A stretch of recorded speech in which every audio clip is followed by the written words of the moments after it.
মেয়েকে দেয়া বস্তু, মেয়ের বস্তু কখনো পিতাকে গ্রহণ করতে নেই। তো মন দিয়ে শুনবে, মেয়ের ঘরে জলও খেতে নেই কতদিন পর্যন্ত, যতদিন পর্যন্ত মেয়ের ঘরে কোনো সন্তান না হয়। মেয়ের ঘরে যখন পুত্র জন্ম হয় মানে দৌহিত্র, এটাও খুব ভালো করে জেনে রাখো। মেয়ের ঘরে কখন খাওয়া যায়? যখন মেয়ের গর্ভে থেকে কোনো সন্তান পুত্রের জন্ম হয়, এটাও কিন্তু শাস্ত্রে লেখা রয়েছে।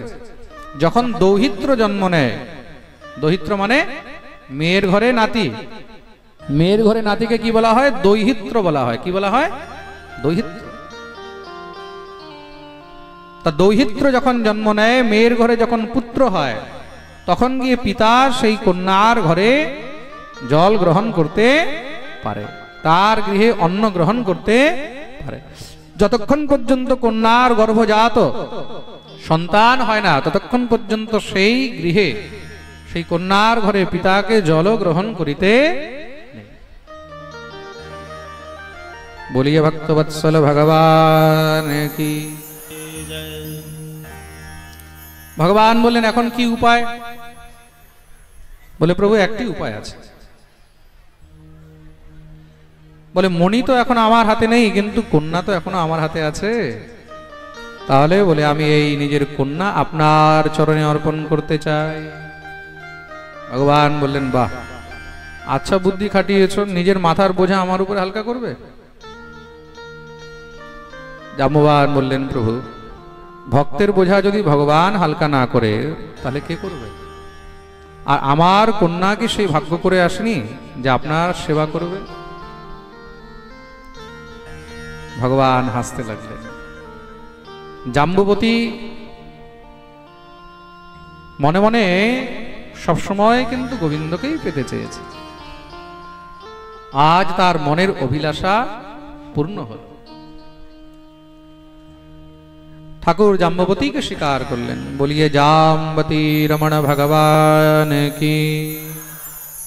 ভগবান ফিরে এসেছেন। সমস্ত দ্বারকাবাসীগণ দিব্য আনন্দ উৎসব করলেন ভগবানকে দেখে। সত্রাজিৎকে ভগবান ডাকিয়েছেন, ডাকিয়ে ভগবান মণি ফিরিয়ে দিলেন। যাও, নিজের মণি নিয়ে যাও। সত্রাজিৎ লজ্জিত হয়ে চরণে পড়ে গেল। প্রভু, এই মণি আমি কি করে গ্রহণ করি? আপনার উপরে আমি কলঙ্ক দিয়েছি। ভগবান বললেন যা হওয়ার হয়ে গেছে, মণি নিয়ে যাও। বলে প্রভু মণি আমি নেব না, মণি আপনি রাখুন। ভগবান বলে না না না না না, যেটা দিয়ে একবার মাথায় কলঙ্ক লেগেছে সেটাকে আর কাছে রাখতে নেই।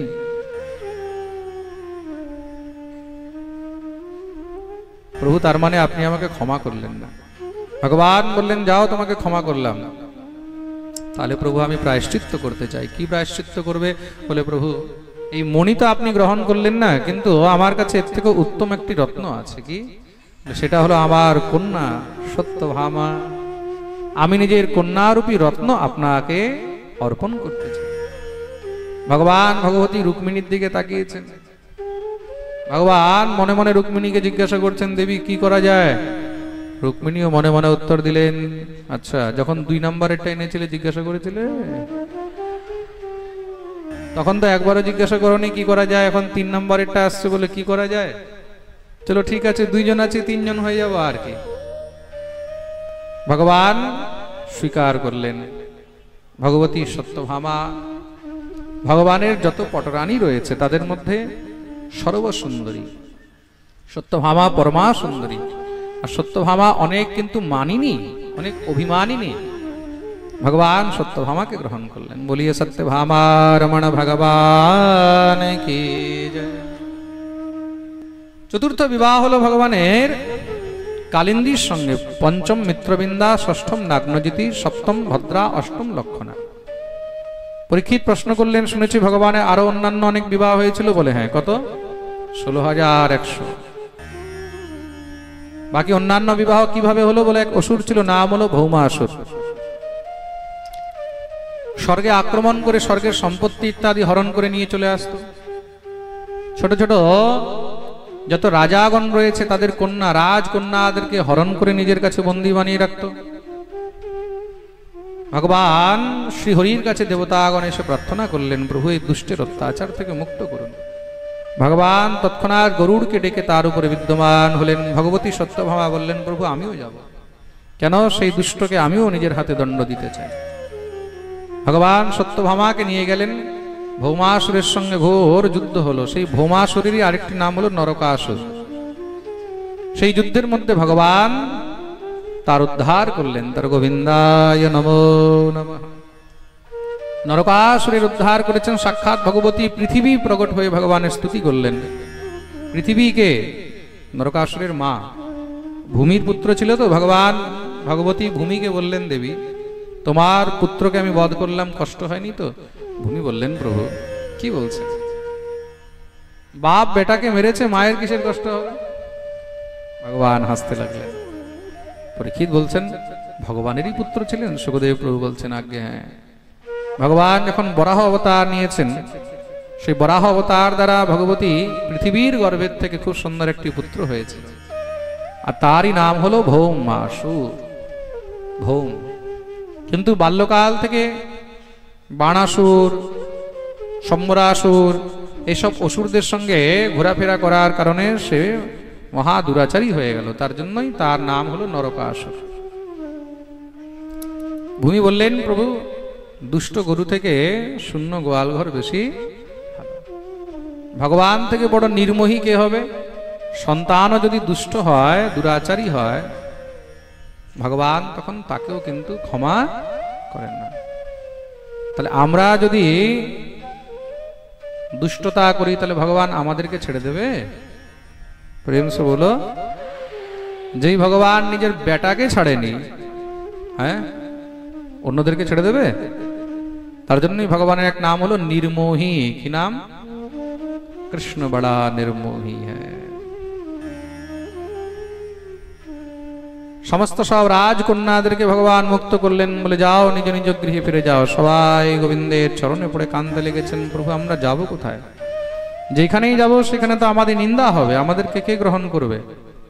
কেন? সবাই বলবে অসুরের কাছে থেকে এসেছে। আমাদের পবিত্রতা আমরা কি করে প্রমাণিত করব? ভগবান বললেন, চিন্তা করো না, আমি আশীর্বাদ দিচ্ছি, তোমরা উত্তম বর পাবে। কিন্তু প্রভু একটি কথা বলুন, আপনি কি আমাদেরকে বিবাহ করবেন? আপনি গ্রহণ করবেন? ভগবান তো ধর্ম সংকটে পড়ে গেলেন। ভগবান যদি বলে দেন না, তাহলে ভগবান যাকে ত্যাগ করে দিয়েছে তাকে কে গ্রহণ করবে? এই সংসারে যার কেউ নেই, তার ভগবান আছে। আর ভগবান যদি তাকে ছেড়ে দেয়, তাকে কে গ্রহণ করবে? ভগবান সবাইকে স্বীকার করলেন, সবাইকে নিয়ে দ্বারকায় ফিরে এসেছেন। মনে রাখবে, এই সংসারে যার কেউ নেই, তার গোবিন্দ আছে। দুনিয়া जिनको ठुकरा देती यहाँ गोद बिठाए जाते हैं, दरबार में बांके बिहारी के दुख दर्द मिटाए। তুমি যদি কোথাও শান্তি পাচ্ছ না, কোথাও জায়গা পাচ্ছ না, তুমি ঠাকুরের কাছে চলে যাও, কিছু না কিছু সেখানে তোমার ব্যবস্থা হয়েই যাবে। বৃন্দাবনের মধ্যে এরকম কত আমি দেখি, যারা ঘর পরিবার সংসার সব ছেড়ে দিয়ে চলে এসেছে, ঘরের মধ্যে এই অশান্তি, ওই সমস্যা, এই সেই, বৃন্দাবনে দেখছি দিব্যি কিছু না কিছু করে তাদের জীবন আনন্দে কেটে যাচ্ছে। রোজ যায়, বৃন্দাবন পরিক্রমা দেয়, নিধিবন দর্শন করে, রাধারমন দর্শন করে, দামোদর দর্শন করে, কোথাও কিছু না কিছু কাজকর্ম করে, আরামসে দিন কেটে যাচ্ছে। প্রেম সে বলো, তা দুনিয়া जिनको ठुकरा देती यहाँ गोद बिठाए जाते। ভগবান সবাইকে নিয়ে আসলেন। দ্বারকায় বিশাল বড় বিবাহ উৎসবের আয়োজন হয়েছে। 16,100 রাজকুমারীদের সঙ্গে ভগবান বিবাহ করলেন। খুব সুন্দর মহারাজ আলাদা আলাদা মণ্ডপ সাজানো হয়েছে। বিশ্বকর্মা মণ্ডপ সাজিয়েছেন, ভিড় লেগে গেছে, দেবতা ঋষি মুনি গন্ধর্ব কিন্নর সব এসে উপস্থিত। যেই মণ্ডপে যায় সেখানে মহারাজ বধূ আলাদা আলাদা, কন্যা আলাদা আলাদা, কিন্তু বর একই। কি সুন্দর সেই মহারাজ দিব্য দর্শন। এতদিন পর্যন্ত ভগবানের বিবাহ হয়েছিল, এখন মহাবিবাহ চলছে। কি হচ্ছে? জোরে বলো, মহাবিবাহ। বলিয়ে দ্বারকাধীশ কি। ঠাকুরের দিব্য মহাবিবাহ উৎসব শুরু হয়েছে। আমরা সবাই মিলে একটু ঠাকুরের বিবাহের আনন্দ করে নিই। কালকে তো বিবাহ হয়েছিল, আজকে মহাবিবাহ।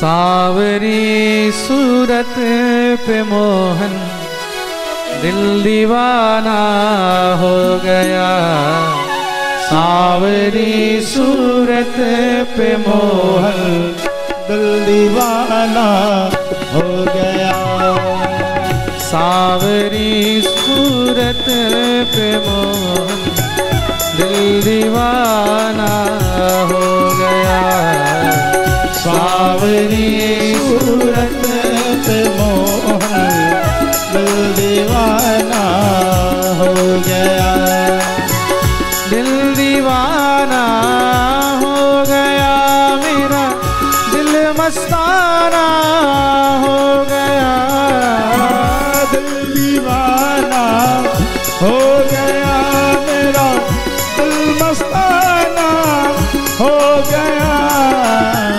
सावरी सूरत पे मोहन दिल दीवाना हो गया, सावरी सूरत पे मोहन दिल दीवाना हो गया। हरि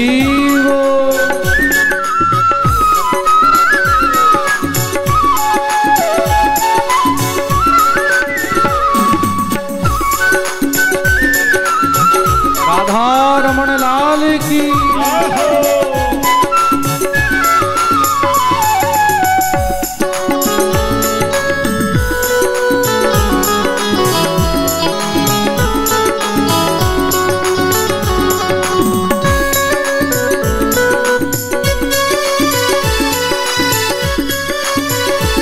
श्री राधे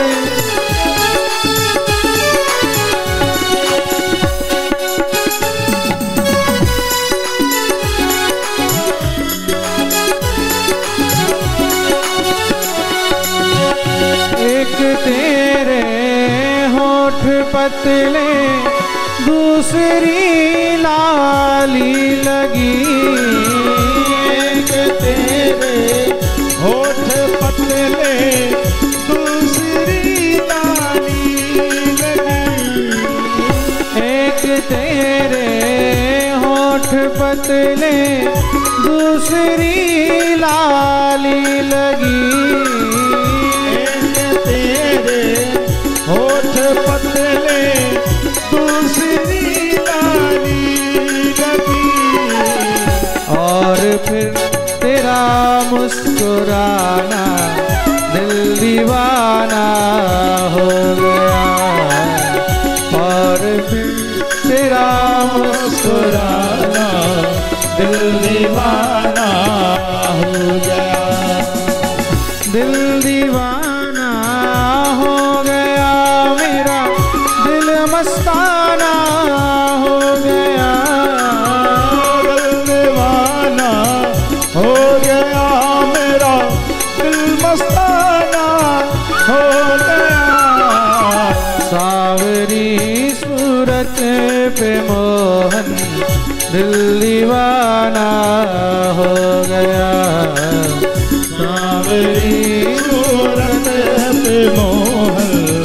दिल दीवाना हो गया, सावरी सूरत पे मोहन दिल दीवाना हो गया, सावरी सूरत पे मोहन दिल दीवाना हो गया, सावरी सूरत पे मोहन दिल दीवाना हो गया, सावरी सूरत पे मोहन दिल दीवाना हो गया। बोलिए द्वारकाधीश की जय। एकैकशस्ताः पुत्रस्य पुत्रान् दश दशाबलाः अजीजनन्नवमान पितुः सर्वात्मसम्पदा। শ্রী সুখদেব প্রভু বর্ণন করছেন প্রত্যেকটি রানীর গর্ভের থেকে 10টি করে পুত্র হয়েছে আর একটি কন্যা। এই প্রকার ভগবানের বংশ বর্ণন করলেন। আস্তে আস্তে দেখতে দেখতে ভগবানের বংশ 56 কোটি হয়ে গেল। কত হয়েছে? ভগবানের নাতি পোতা, ভগবানের পুত্র, তাদের পুত্র, তাদের পুত্র, এসব দেখতে দেখতে 56 কোটি যদুবংশী হয়ে গেছে। এত বিশাল। আর যেমন ভগবানের চারিদিকে খ্যাতি হচ্ছে, যেমন নাম বাড়ছে, তেমন চারিদিকে ভগবানের শত্রুও বেড়ে গেছে। ভগবানের এক শত্রু তৈরি হয়ে গেছে পৌণ্ড্রক। সে আবার ডুপ্লিকেট কৃষ্ণ, ডুপ্লিকেট বাসুদেব হয়ে ঘুরে বেড়াচ্ছে আর ভগবানের নামে ব্যভিচার করে বেড়াচ্ছে। তার সঙ্গ দিচ্ছে কাশী নরেশ। ভগবান তার সঙ্গে যুদ্ধ করলেন আর সেই যুদ্ধের মধ্যে পৌণ্ড্রক আর কাশী নরেশের গোবিন্দায় নমো নমঃ উদ্ধার করে দিলেন। এইদিকে কি হয়েছে? যুধিষ্ঠির রাজসূয় যজ্ঞের আয়োজন করেছেন। সেই রাজসূয় যজ্ঞের মধ্যে সমস্ত সব রাজাদেরকে আবাহন করা হয়েছে, কিন্তু তার মধ্যে জরাসন্ধ আসছে না। ভগবান দেখলেন যদি জরাসন্ধ না আসে তাহলে জরাসন্ধের সঙ্গে অন্য রাজারাও বিরোধ করবে। তার জন্য ভগবান কি করলেন? ভগবান নিজের সঙ্গে অর্জুনকে আর ভীমকে নিয়ে গেছেন। জরাসন্ধ পরম শিব ভক্ত। জরাসন্ধ যখন প্রাতঃকাল মহাদেবের পুজো করে বেরিয়ে আসে, তখন সামনে যত ব্রাহ্মণদেরকে দেখে সেই ব্রাহ্মণদেরকে যা চায় তাই দান করে। যেই সময় ভগবান জরাসন্ধকে 17 বার হারিয়েছিলেন, তখন জরাসন্ধ যুদ্ধে বিজয়ের জন্য ব্রাহ্মণদেরকে ডেকে বিশাল বড় যজ্ঞের আয়োজন করেছিলেন। আর সেই যজ্ঞের মধ্যে সংকল্প নিয়েছিল যদি এবার আমি বিজয়ী হই তাহলে ব্রাহ্মণদেরকে মন চাওয়া বস্তু আমি দান করব। তখন থেকে সেটাই মনে করে যে ব্রাহ্মণদের কৃপায় আমি মথুরাধীশ কৃষ্ণকে পরাস্ত করতে পেরেছি। 3 জন ব্রাহ্মণ রূপ ধারণ করে গেছেন। জরাসন্ধ সবাইকে কিছু না কিছু দান করতে যখনই শ্রীকৃষ্ণের কাছে আসলেন, জরাসন্ধ জিজ্ঞাসা করলেন, বলুন আপনাদেরকে কি চাই? ইত্যুদারমতিঃ প্রাহ কৃষ্ণার্জুন মৃগোদরান হে বিপ্রাম প্রিয়তাম কামো দদাম্যাত্মশিরো পিবঃ। হে ব্রাহ্মণগণ, প্রিয়তাম বলো বলো কি চাই? ভগবান তখন বললেন, যা চাইবো দিতে পারবে? জরাসন্ধ বললে, এমন কোন জিনিস আছে যেটা আমি দিতে পারবো না? তোমরা চেয়ে দেখো, যদি আমার সামর্থ্যের মধ্যে হয় আমি নিশ্চয়ই দেবো। ভগবান বললেন, ঠিক আছে, কথা দিচ্ছ? বলে হ্যাঁ। বলে আমাদেরকে কোনো বস্তু চাই না, তাহলে বলে একটি জিনিস চাই। কি? বলে যুদ্ধম নো দেহি রাজেন্দ্র দ্বন্দ্বসো ইয়দি মন্যসে। আমরা তোমার কাছে দ্বন্দ্ব যুদ্ধের ভিক্ষা চাই, তোমার সঙ্গে যুদ্ধ করতে চাই। কেমন যুদ্ধ? দ্বন্দ্ব যুদ্ধ। একটা হয় তীর তলোয়ার দিয়ে যুদ্ধ, আরেকটা হলো দ্বন্দ্ব যুদ্ধ। কোনো অস্ত্র শস্ত্র থাকবে না, একদম মহারাজ একজন আরেকজনের সঙ্গে গায়ের জোরে যুদ্ধ। জরাসন্ধ শুনে হাসছে। আচ্ছা চলো ঠিক আছে, মানলাম, কিন্তু আগে এটা বলো যে তোমরা কে? কেন কোন ব্রাহ্মণ তো কখনো এটা বলবে না যে আমি তোমার সঙ্গে যুদ্ধ করতে চাই। ব্রাহ্মণ নিজের পূজা পাঠ নিয়ে, দান দক্ষিণা নিয়ে মহারাজ খুশি। ব্রাহ্মণ আলতু ফালতু কার সঙ্গে লড়াই করতে যাবে, যুদ্ধ করতে যাবে? সম্ভবই নয়। আগে বলো তোমরা কে, নিজের বাস্তবিক পরিচয় দাও, তখনই গিয়ে আমি তোমাদের সঙ্গে যুদ্ধ করব। ভগবান বললেন, আমি হলাম কৃষ্ণ, আর এই যে আমার কাছে দেখছো না, এটা হলো অর্জুন, আর এই যে বড় পালোয়ানের মতন দেখতে পাচ্ছ, আসৌ বৃকোদরঃ, এটা হলো বৃকোদর ভীম। 3 জন নিজের নিজের আসল রূপে চলে আসলেন। জরাসন্ধ বলছো, ও আচ্ছা, তা তুমি দ্বারকাধীশ, তুমি আমার সঙ্গে যুদ্ধ করবে? তোমার সঙ্গে আমি কি যুদ্ধ করব? তুমি তো আগেই যুদ্ধভূমি ছেড়ে পালিয়ে গেছো, তুমি তো রণছোড়। যে যুদ্ধ ছেড়ে পালিয়ে যায় আমি তার সঙ্গে যুদ্ধ করি না। ভগবান যুদ্ধ ছেড়ে পালিয়ে গেছিলেন না মথুরা থেকে, তোমার সঙ্গে কি যুদ্ধ করব? ভগবান বললেন ঠিক আছে, কোনো সমস্যা নেই, তার জন্যই সঙ্গে দুইটা অপশন নিয়ে এসেছি, 50-50 চয়েস আছে তোমার কাছে, এই দুইটার থেকে যেটাকে চাও সেটাকে বেছে নাও। অর্জুনের দিকে তাকিয়েছে, অর্জুনের দিকে তাকিয়ে বলছে তো বাচ্চা, এর সঙ্গে কি যুদ্ধ করব? এটা থেকে আমি যদি ভালো করে চিপে দিই তাহলেই মরে যাবে। যখনই ভীমের দিকে তাকিয়েছে, ভীম সঙ্গে সঙ্গে উঠেছে, বলছে হ্যাঁ এইটা একটু ঠিক আছে আমার হিসাবে, এটা আমার সঙ্গে ঠিক মানাবে, এটার সঙ্গে যুদ্ধ করা যায়। ভগবান বললেন ঠিক আছে, তাহলে এটাকেই নিই না। ভিড় লেগে গেছে চারদিকে মহারাজ, জরাসন্ধ আর ভীমের দ্বন্দ্বযুদ্ধ দেখার জন্য। দ্বন্দ্বযুদ্ধ আরম্ভ হলো, ভীমকে এমন মার মেরেছে জরাসন্ধ দ্বন্দ্বযুদ্ধের মধ্যে, কখনো মহারাজ ঘুষি মারে, কখনো মহারাজ উঠিয়ে আছাড় মারে। দেখতে দেখতে যখনই সন্ধ্যাকাল হয়েছে, যুদ্ধ বিশ্রাম হয়েছে, ভীম তো কাঁদতে কাঁদতে গোবিন্দের কাছে গিয়ে উপস্থিত, বলে ঠাকুর আমাকে বাঁচাও। ভগবান বললেন কেন?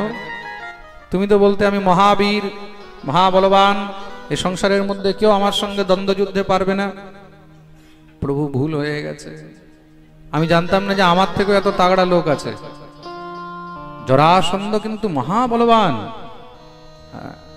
প্রেম সে বলো, আসলে কি ভীমের মনেও একটু অভিমান হয়ে গেছিল। ভগবান আজকে জরাসন্ধের মাধ্যমে ভীমেরও অভিমানটাকে চূর্ণ করে দিলেন। মনে রাখবেন, এই সংসারে প্রত্যেক শেরের উপরে সোয়াশের আছে, তার জন্য নিজেকে কখনো শ্রেষ্ঠ মনে করতে, এই দুনিয়ার মধ্যে কেউ শ্রেষ্ঠ নেই, একের উপরে আরেক আছে। ভীম বলছে প্রভু আমি তো মরে যাব কালকে যুদ্ধে। ভগবান বললেন চিন্তা করো না, তোমার কিছু হবে না। তাহলে ভগবান বললেন জরাসন্ধকে এইভাবে মারা যাবে না, জরাসন্ধকে বলে মারা যাবে না, তাহলে কৌশলে মারতে হবে। কেন? কেন কি এই জরাসন্ধ হলো রাজা বৃহদ্রথের পুত্র। বৃহদ্রথের ঘরে যখন এই পুত্র হয়, তখন দুই ভাগে জন্ম হয়েছিল। তখন রাজা চিন্তিত হয়ে গেলেন, এখন এই পুত্রকে নিয়ে কি করব? দুই ভাগ, মাঝখান থেকে একদম দুই খণ্ডে জন্ম হয়েছে। তিনি তখন সেই শিশুকে নিয়ে বনের মধ্যে ছেড়ে দিয়ে আসলেন। সে ক্রন্দন করছে। সেই বনের মধ্যে এক রাক্ষসী থাকতো, নাম হলো জরা। সেই জরা নামক রাক্ষসী যখন সেদিক দিয়ে যাচ্ছে, পথের মধ্যে সেই শিশুকে দেখেছে। সেই শিশুকে নিয়ে এসে মায়াবী বিদ্যা দ্বারা তার সন্ধি করে দিল। সন্ধি মানে জোড়া দিয়েছে। তা জরা সন্ধি করেছে বলে তার নাম হলো জরাসন্ধ। তাহলে বলে তাকে মাঝখান থেকে আবার ছিঁড়ে ফেলতে হবে। মাঝখান থেকে ছিঁড়ে ফেললেই তখনই গিয়ে তার মৃত্যু হবে। পরের দিন আবার দ্বন্দ্বযুদ্ধ আরম্ভ হয়েছে। যুদ্ধের মধ্যে মহারাজ অনেক চেষ্টা করছে ভীম, কোন রকমে তার পা গুলোকে একবার যদি ধরতে পারি। যেমন তেমন করে মহারাজ মার খেতে খেতে একবার কৌশলে তার পা দুটোটা ধরেছে। ধরে মহারাজ মাঝখান থেকে একদম ছিঁড়ে ফেলেছে। যখনই মাঝখান থেকে ছিঁড়ে ফেলেছে, জরাসন্ধ আবার খট করে জোড়া লেগে গেছে। এইবার তো ভীমের ঘাম বেরিয়ে গেছে। কেন? বলে এবার তো আমাকে জোরদার মার দেবে। খুব মহারাজ জরাসন্ধ কুটাই শুরু করে দিয়েছে। ভীম গোবিন্দের দিকে তাকাচ্ছে, প্রভু এই কি হলো? আপনি বললেন মাঝখান থেকে ছিঁড়ে দেবে, মরে যাবে, এ তো আবার জোড়া লেগে গেছে। ভগবান বললেন ডোন্ট ওয়ারি, আমি আছি। ভগবান সঙ্গে সঙ্গে সেখান থেকে একটা তৃণ বের করলেন। তৃণ মানে ঘাস। ঘাসটাকে বের করে ভগবান মাঝখান থেকে দুই টুকরো করে একটা এইদিকে একটা এইদিকে ফেলে দিলেন। ভীম বুঝে গেল দুইটাকে দুই দিশায় ফেলতে হবে। সঙ্গে সঙ্গে ভীম কৌশলে ধরে মাঝখান থেকে ছিঁড়ে দুই টুকরো দুই দিকে দুই দিশায় ফেলে দিলেন। তৎক্ষণাৎ সেখানে জরাসন্ধের গোবিন্দায় নমঃ উদ্ধার হয়ে গেল। জরাসন্ধের মৃত্যু দেখে যেই যেই রাজারা আসতে চেয়েছিল না, তারাও সব সারেন্ডার হয়ে গেল। বলে পাণ্ডবরা এত বলবান, এদের সঙ্গে বৈরতা নিয়ে কোনো লাভ।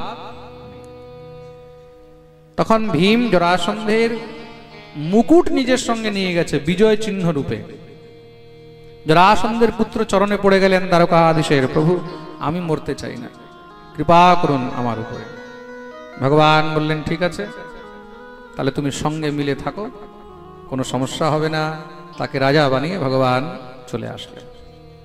ইন্দ্রপ্রস্থে বিশাল বড় রাজসূয় যজ্ঞের আয়োজন হয়েছে। সমস্ত সব সেখানে যত মহারাজ, বড় বড় রাজা মহারাজারা সবাই এসে উপস্থিত হয়েছেন। আর সেই রাজসূয় যজ্ঞের মধ্যে যখন দুর্যোধন এসে উপস্থিত হয়েছে, দুর্যোধন যখন মহলের মধ্যে প্রবিষ্ট হচ্ছে, খুব মন দিয়ে শুনবেন এই বিষয়টা। আসলে ইন্দ্রপ্রস্থ নগর ময়দানব তৈরি করেছিলেন। কে তৈরি করেছেন? এই বাচ্চাটাকে সরাও এখান থেকে। কার বাচ্চাকে? দূরে সরাও, এই খাট থেকে দূরে সরাও একদম। ময়দানব এটাকে তৈরি করেছেন। ময়দানবের মায়াবী সেই রাজমহল, তার মধ্যে যখন দুর্যোধন প্রবিষ্ট হয়েছেন, সেখানে কি দেখছেন? সামনে মনে হচ্ছে বোধহয় অনেক বড় জলাশয়, মনে হচ্ছে জল। সেই জল দেখে দুর্যোধন যখনই নিজের কাপড় তুলতে লেগেছে, বলে জল পার করে কি করে যাব। সেখানে সেবকরা দাঁড়িয়ে রয়েছে, তারা দুর্যোধনকে বলছে না না না, চিন্তা নেই, এটা জল নয়, এটা ময়দানবের মায়া।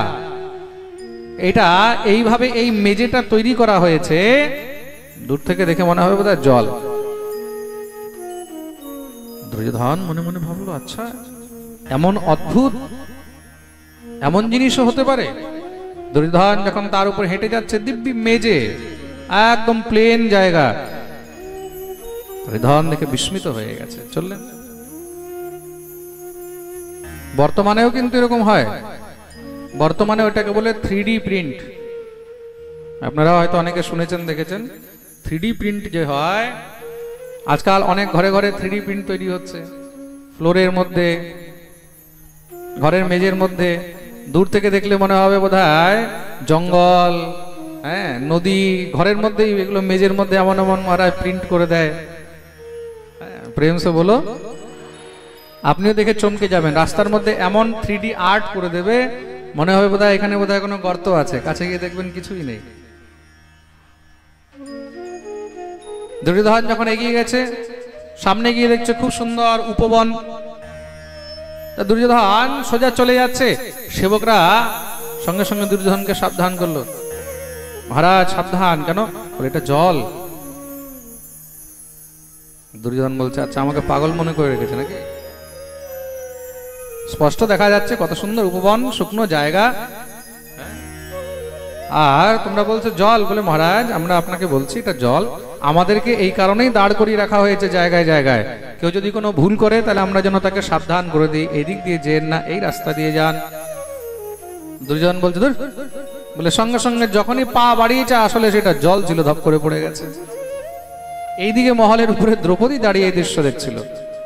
দ্রৌপদী দেখেই জোরে জোরে হাসতে লেগেছে। ওই যে দ্রৌপদী হেসেছে দেখে দুর্যোধনের এটা বহুত খারাপ লেগে গেছে। দ্রৌপদীর সঙ্গে যে দাসীরা ছিল, দ্রৌপদী ব্যঙ্গ করে বলল, অন্ধের বেটা অন্ধই হয়।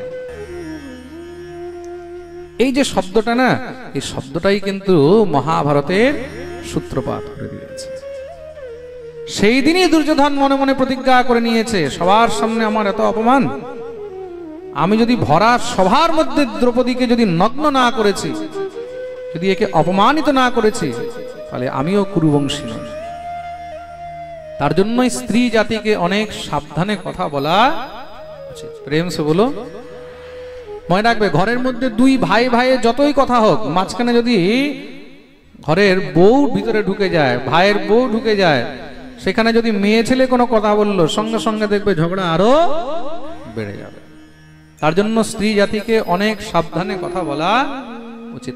আজ পর্যন্ত ইতিহাসের মধ্যে যত বড় বড় যুদ্ধ বিগ্রহ, যত বড় বড় মহারাজ অশান্তি হয়েছে, একমাত্র তার মধ্যে সূত্রপাত কোনো না কোনো স্ত্রী রয়েছে। প্রেম সে বলো, চায় সেটা রাম রাবণের যুদ্ধ হোক, আর চায় সেটা কৌরব পাণ্ডবের যুদ্ধ। সেই যজ্ঞের মধ্যে সমস্ত সব রাজাগণ এসেছেন। এখন তাদের মধ্যে অগ্রপূজার অধিকারী কাকে হবে বানানো হবে? অগ্রপূজা মানে সর্বপ্রথম কার পুজো হবে? পিতামহ বিষ্ণু বললেন একমাত্র দ্বারকাধীশ শ্রীকৃষ্ণকে ছেড়ে অগ্রপূজার দ্বিতীয় অধিকারী আর বর্তমানে কেউ নেই। যুধিষ্ঠির গোবিন্দকে প্রণাম করে অগ্রপূজার জন্য যখনই মহারাজ এগিয়ে নিয়ে যাচ্ছেন, সঙ্গে সঙ্গে ভগবানের পিসির ছেলে, নাম হলো শিশুপাল, উঠে দাঁড়িয়ে গালাগালি আরম্ভ করে দিয়েছে। এই ছলিয়া এই গোয়ালাকে তোমরা অগ্রপূজার অধিকারী বানাবে? আমি কখনো মানতে পারি না। সবাই তীর তলোয়ার নিয়ে উঠে গেছে, দুষ্টকে এক্ষুনি মেরে ফেলবো। ভগবান সবাইকে শান্ত করলেন, কেউ কিচ্ছু বলবে না। কেন? আমি তার মাকে কথা দিয়েছি তার 100টি অপরাধ ক্ষমা করব। শিশুপাল তো শুনে আরো খচে গেছে, আচ্ছা তুই আমাকে কি ক্ষমা করবি? ওরে এখন আরো গালাগালি আরম্ভ করেছে। ভগবান চুপচাপ হাসছেন আর গুনতে গুনতে যাচ্ছেন। 95, 96, 97, 98, 99। যখনই 100 হয়েছে ভগবান সঙ্গে সঙ্গে ক্রুদ্ধ হয়ে গেলেন। সাবধান শিশুপাল। শিশুপাল আরো মহারাজ ভগবানকে গর্জনা করে যখনই অপশব্দ বলেছে, তৎক্ষণাৎ সুদর্শন চক্র আবাহন করে সেখানেই তার মস্তক ছেদন করে দিলেন। তৎক্ষণাৎ তার গোবিন্দায় নমো নমঃ। দেখতেই দেখতে মহারাজ দিব্য চতুর্ভুজ রূপ ধারণ করে শিশুপাল সেখানে প্রকট হলেন। সেই দিব্য আত্মা অন্য কেউ নয়, ভগবানেরই পার্শ্বদ ছিলেন, নাম হলো জয়। এই দুইজন ভগবানের দুই দ্বারপাল ছিলেন, জয় আর বিজয়। একসময় সনকাদি মুনিদের অভিশাপের কারণে তারা অসুর হয়ে জন্মগ্রহণ করে, আর একবার নয় 3-3 বার। প্রথমে তারা সত্যযুগে এসেছে হিরণ্যাক্ষ আর হিরণ্যকশিপু, ত্রেতাতে আসলেন রাবণ আর কুম্ভকর্ণ, আর দাপরে তারাই আসলেন শিশুপাল আর দন্তবক্র। ভগবান শিশুপালের উদ্ধার করলেন। রাষ্ট্রীয় যজ্ঞ করে ভগবান ফিরে এসেছেন। শিশুপালের মৃত্যুর প্রতিশোধ নেওয়ার জন্য দন্তবক্র ভগবানের সঙ্গে যুদ্ধ আরম্ভ করলেন, আর সেই যুদ্ধের মধ্যে ভগবান দন্তবক্রেরও গোবিন্দায় নমো নমঃ উদ্ধার করেছেন। দেখুন, এত সব কিছুর মধ্যেও ভগবান কিন্তু নিজের ভক্তদেরকে কখনো ভুলেননি। আজ ভগবানকে নিজের এক পরম ভক্তের কথা মনে পড়ছে। পরম প্রিয় সখা, মিত্র, বন্ধু, ভগবানের পরম ভক্ত, নাম হলো সুদামা। ব্রাহ্মণ সন্তান, ভগবানের সঙ্গে গুরুকুলে বিদ্যা অধ্যয়ন করেছিলেন। শ্রী সুখদেব প্রভু এখানে সুদামা চরিত্রের বর্ণন আরম্ভ করলেন। কৃষ্ণস্যাসীৎ সখা কশ্চিৎ ব্রাহ্মণো ব্রহ্মবিত্তমঃ বিরক্তো ইন্দ্রিয়ার্থেষু প্রশান্তাত্মা জিতেন্দ্রিয়ঃ। সুদামাজি মহারাজ পরম বিরক্ত। বিরক্ত বলতে কি? বলে তার তো স্ত্রী আছে। সুদামাজির স্ত্রীর নাম হলো সুশীলা। তিনি পরম পতিব্রতা। পতিব্রতা পতিম প্রাহম লায়তা বদনেন সা দরিদ্রাসীদমানাস বেপমানাভিগম্য চ। পরম পতিব্রতা। স্ত্রী থাকতে কি করে বিরক্ত হয়? বিরক্ত মানে বৈরাগী, ত্যাগী। বলে সুখদেব প্রভু তিনি হলেন প্রকৃত বিরক্ত। কেন? বলে কোনো বস্তুর প্রতি তার আসক্তি নেই। বউ বাচ্চা ত্যাগ করে, কার বিয়ে হয়নি কিন্তু তার যদি সংসারের প্রতি আসক্তি থাকে, ঘর বাড়ি, টাকা পয়সা, আয় ইনকাম, যশ বৈভব। অনেক মানুষ আছে হয়তো যারা বিবাহ করেনি, সাধু হয়ে গেছে, সন্ন্যাসী হয়ে গেছে, কিন্তু যশ প্রতিষ্ঠা, অর্থ সম্পত্তি, আশ্রম, এই সব নিয়ে মহারাজ আসক্তির মধ্যে পড়ে থাকে। প্রেম সে বলো। অনেকে তো মহারাজ এতটা যশ বৈভব প্রতিষ্ঠা অর্থের প্রতি আসক্ত হয়, কেউ যদি প্রণাম না করলো তার মধ্যেই রেগে যায়। কেউ প্রণাম না করলো, কেউ যদি একটু সম্মান না দিল তার মধ্যেই রুষ্ট হয়ে যায়। প্রেম সে বলো। তার জন্য বৈষ্ণবকে, প্রকৃত ভক্তকে কখনো কোনো বস্তুর আশা রাখিতে না মান না সম্মান। তুমি যা পাচ্ছ সেটাকে ভগবানের প্রসাদ বলে গ্রহণ করা উচিত। প্রেম সে বলো, কখনো কোনো বস্তুর আশা রাখিবে না। সুদামাজি মহারাজের জীবনে কোনো বিষয়ের প্রতি, কোনো বস্তুর প্রতি কোনো প্রকারের কোনো আসক্তি নেই। 5 ঘরে ভিক্ষা করে যা পায় তা দিয়েই উদরপূর্তি হয়, তা দিয়ে সংসার চলছে। কিন্তু কখনো মনে কোনো দুঃখ নেই। দোনো স্বামী স্ত্রী যেই পরিস্থিতিতেই আছে সেই পরিস্থিতিতেই সবসময় শুধু হরিনাম করতে থাকে। একদিন ভগবতী সুশীলা বললেন, হে নাথ, আমরা সবসময় যে গোবিন্দের নাম নিই, আপনি সবসময় যে কৃষ্ণ কৃষ্ণ করতে থাকেন, সেই কৃষ্ণ তো আপনার বাল্য বন্ধু, তা কখনো মন হয় না যে তার সঙ্গে একবার দেখা করে আসি? সুধা বললেন, মন তো খুব হয়, কিন্তু কি বলবো, তার সঙ্গে দেখা করতে গেলে কিছু না কিছু তো নিয়ে যেতে হবে। কেন, বন্ধুর ঘরে গেলে কখনো খালি হাত যেতে নেই। আর আমার কাছে তো কোনো সাধ্যই নেই, কোনো সামর্থ্যই নেই, নিজে ঠিক মতন খেতে পাই না, বন্ধুর কাছে যাব কি নিয়ে যাব? আয়ম হি পরম লাভ উত্তম শ্লোক দর্শনম। আমার তো এটা পরম সৌভাগ্য যদি আমি একবার তাকে দেখতে পাই। আসলে সুশীলা মনে মনে ভাবছেন, যদি একবার দ্বারকাধীশের কাছে যায়, দ্বারকাধীশ যদি আমাদের দরিদ্রতা দেখে, হয়তো কৃপা করে আমাদেরকে কিছু অর্থ সম্পত্তি দিলে জীবন ভালো করে আনন্দে কেটে যাবে।